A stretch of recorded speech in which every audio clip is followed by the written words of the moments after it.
والحمد لله سهرة لصالح الرياضيين أو لاعبين كرة القدم، الحكام، المدربين، وكذلك اللاعبات. وهذه بادرة ديال الجمعية ديالنا لتحفيزهم، وكذلك تكريم لاعبين دوليين سابقين اللي كانوا في اللي ما تنبغيهمش يبقاو في طي نيسيان.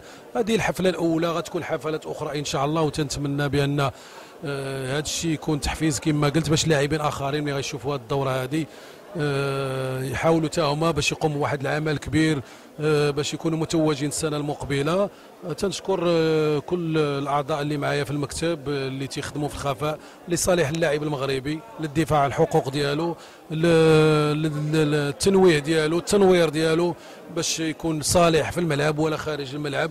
وهذا الشيء كل شيء تنعملوه لصالح كره القدم المغربيه، لصالح اللاعب، باش المستوى ديال المنتخب ديال في المنتخب ديالنا، الفرق ديالنا، البطوله ديالنا ترقى بواحد الشكل كثير ان شاء الله.